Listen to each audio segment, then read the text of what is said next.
I mean, what this incident shows, just like all the other incidents shows, is that we can't rely on the government. I mean, they're not here to protect us. I mean, we're talking about hate crime bills. I was having this conversation the other day.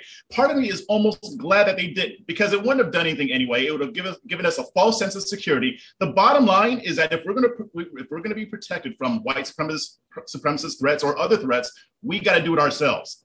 I mean, if I'm going to be attacked by a white supremacist, the government's not likely to help me. My Smith & Wesson is, though. So I think that when we see these incidents, we have to realize these are not our friends. Sure, there are plenty of people who actually want to help. I mean, the FBI does catch some of these people, but even if they were trying to their fullest extent, they're not going to catch everybody. As a people, we need to protect ourselves, and the government shouldn't be our focus, because they're not here for us.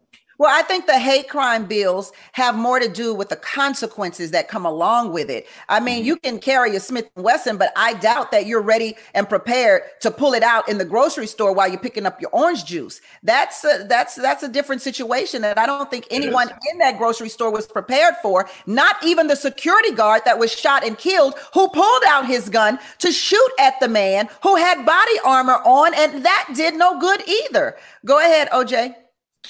Well, this really is an incredibly sad and tragic case, and it actually reminded me of something that happened in Louisville some 4 years ago.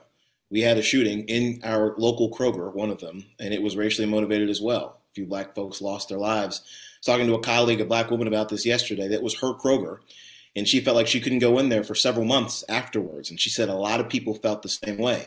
Everyone has made a lot of good points, and the only addition I would add is that this has real psychological challenges for black people afterwards, because nobody is going to follow up to then talk to the people who can't go to that only single grocery in their community.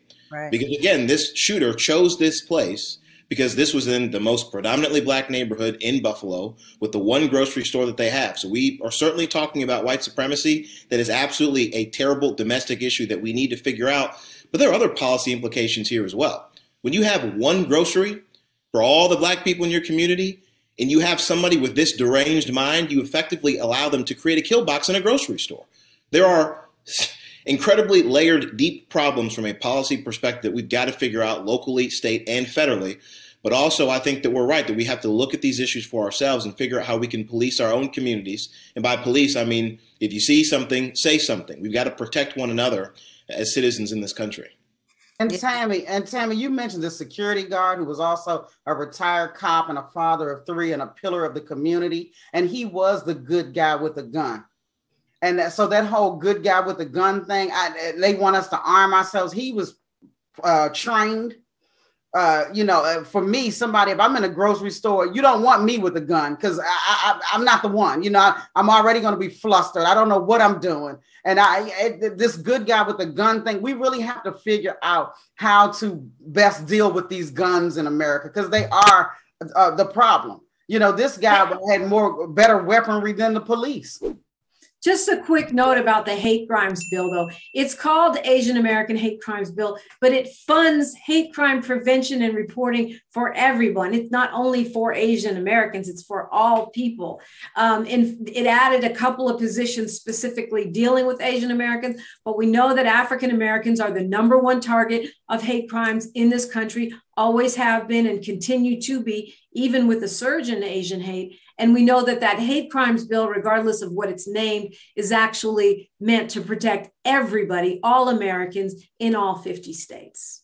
Well, I just want to add that I think that there's an optics issue there, much like fund the police. You know what I mean? There's definitely a name situation, but then when you say that there are specifics, go ahead, Jeff. I'm sorry. I was going to say, being armed doesn't 100% guarantee that you're going to get out of that alive. But the government's not going to help. And there have been mass shootings stopped by a good guy with a gun. It happened twice in Texas. There have been other mass shootings that have been stopped by somebody who knew how to use a gun. They were trained and they stopped the mass shooting or prevented it from getting worse. So it's never a 100% guarantee because that doesn't exist. Interestingly, they're usually not cops. Yep. Yeah, when I was in Texas in Target and I saw a man with a gun on the side of his belt buckle or pocket, and I was like, oh my God, no, anybody gonna do anything? And I was like, oh, this is Texas. Texas. This is what they do. This is what they do. So unfortunately, I guess that didn't happen in Texas. I don't know. We'll take a break and be back.